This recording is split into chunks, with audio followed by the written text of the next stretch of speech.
마가복음 14장. 유월절과 무교절이 되기 이틀 전이었습니다. 대제사장들과 율법학자들이 흉계를 꾸며 예수님을 아무도 모르게 잡아서 죽이려고 하였습니다. 이들이 말했습니다. 명절 동안에는 안 돼. 사람들이 소동을 일으킬 수 있어.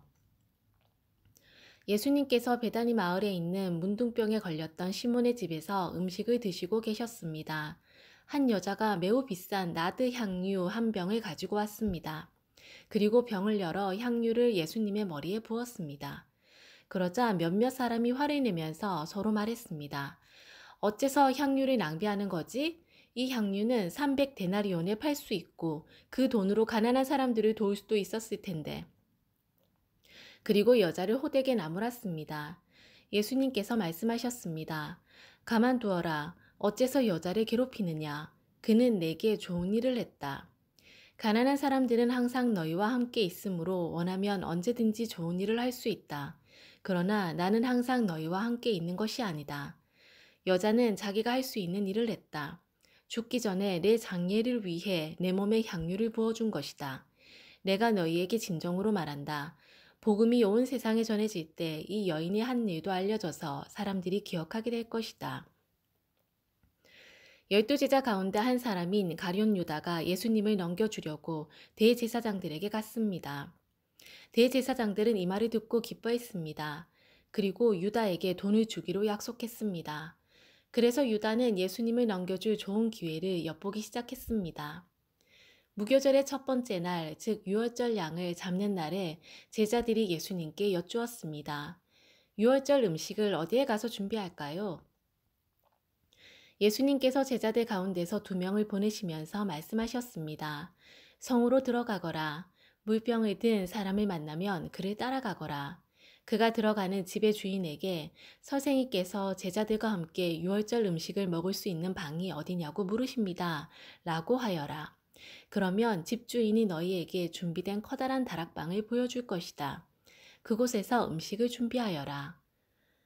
제자들이 떠나서 성으로 들어갔습니다. 예수님께서 말씀하신 그대로였습니다. 그래서 유월절을 준비했습니다. 저녁이 되자 예수님께서 12제자들과 함께 그 집으로 가셨습니다. 식사를 하는 동안 예수님께서 말씀하셨습니다. 내가 너희에게 진정으로 말한다.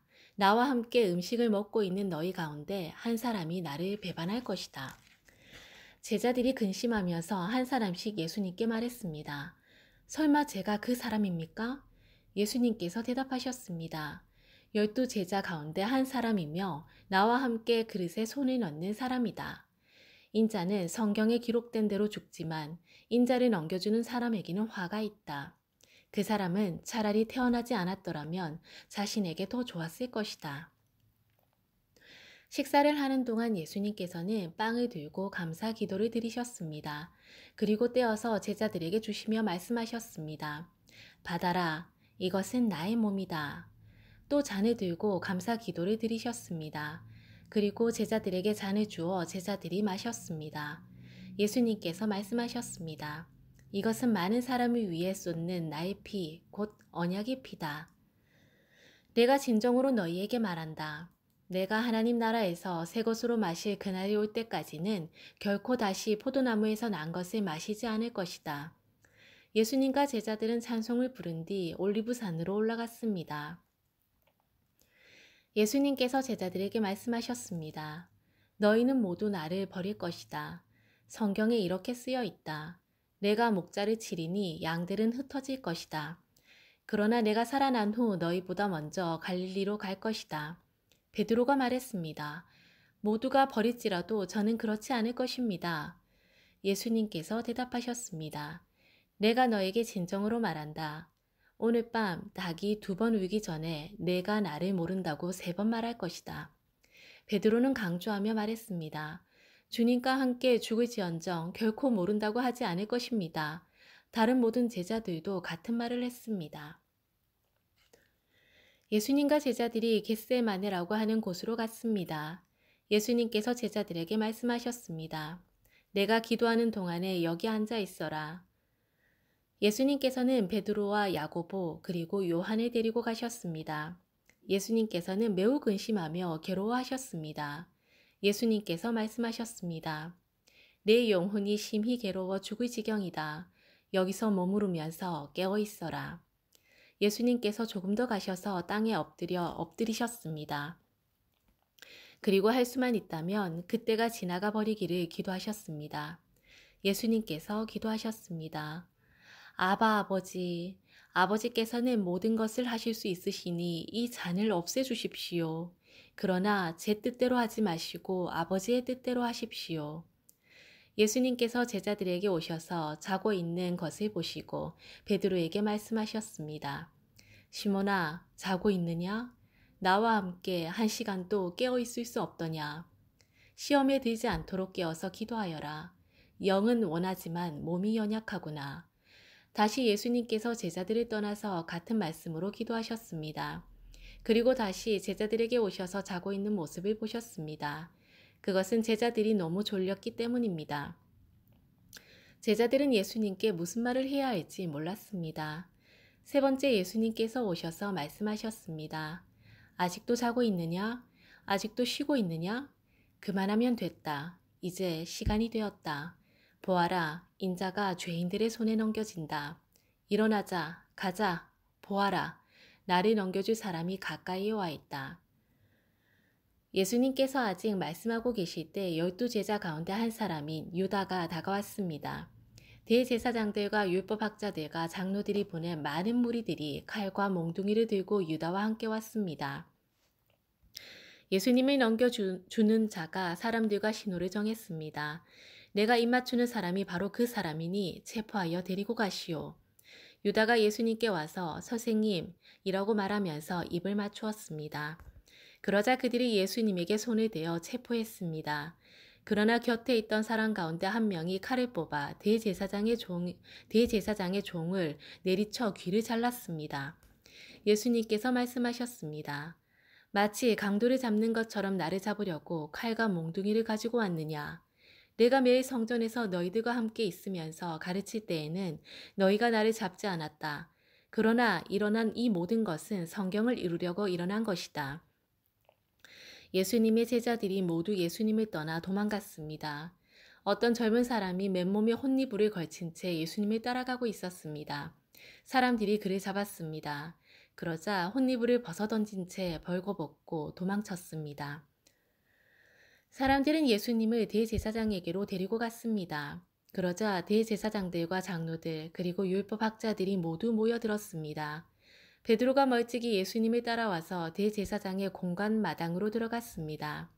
거기서 불을 쬐면서 경비원들과 함께 앉아 있었습니다. 대제사장들과 모든 유대 의회원들이 예수님을 죽이려고 고소할 증거를 찾으려 했습니다. 그러나 아무런 증거도 찾을 수 없었습니다. 많은 사람들이 예수님에 대해 거짓 증거를 대었습니다. 그러나 그들의 말은 서로 맞지가 않았습니다. 어떤 사람들은 일어나서 예수님에 대해 거짓 증언을 하였습니다. 우리는 이 사람이 내가 손으로 지은 성전을 헐고 3일 만에 손으로 짓지 않은 다른 성전을 세우겠다고 하는 것을 들었습니다. 그러나 그들의 증언은 서로 맞지 않았습니다. 대제사장이 일어나 그들 앞에 서서 예수님을 신문했습니다. 아무 대답도 하지 않을 것이요? 이 사람들이 당신에게 불리한 증거를 대고 있지 않소? 그러나 예수님께서는 묵묵히 아무런 말씀도 하지 않으셨습니다. 다시 대제사장이 예수님께 질문을 던졌습니다. 당신이 찬양받으실 분의 아들 그리스도요? 예수님께서 대답하셨습니다. 그렇다. 인자가 전능하신 분의 오른쪽에 앉아 있는 것과 하늘에서 구름을 타고 오는 것을 볼 것이다. 대제사장이 자기 옷을 찢으며 말했습니다. 무슨 증인이 더 필요하겠는가? 너희는 하나님을 모독하는 소리를 들었다. 너희는 어떻게 생각하느냐? 그러자 모두가 예수님을 사형시켜야 한다고 했습니다. 어떤 사람들은 예수님께 침을 뱉기 시작했습니다. 또 예수님의 눈을 가리고 주먹으로 때리면서 말했습니다. 예언자처럼 누가 너를 때리는지 맞춰보아라. 경비원들도 예수님을 끌고 가서 때렸습니다. 베드로가 공간의 아래쪽에 있을 때 어떤 대제사장의 여자 종이 왔습니다. 베드로가 불을 쬐고 있는 것을 보고 노려보며 말했습니다. 당신도 나사렛 예수와 함께 있었지요? 베드로는 부인하며 말했습니다.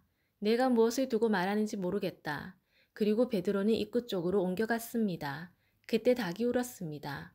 또 여자 종이 베드로를 보고 다시 한번 거기 있던 사람들에게 말했습니다. 이 사람도 예수와 한패예요. 다시 베드로가 부인했습니다. 잠시 후에 거기 있던 사람들이 베드로에게 말했습니다. 확실히 당신은 예수와 한패요. 당신은 갈릴리 사람이니까. 베드로는 저주하며 맹세하였습니다. 당신들이 말하는 사람이 누구인지 나는 모르오. 그러자 닭이 두 번째 울었습니다. 베드로는 예수님께서 자기에게 닭이 두 번 울기 전에 내가 나를 세 번이나 모른다고 할 것이다 라고 한 말씀이 기억났습니다. 그래서 엎드려서 울었습니다. 아멘.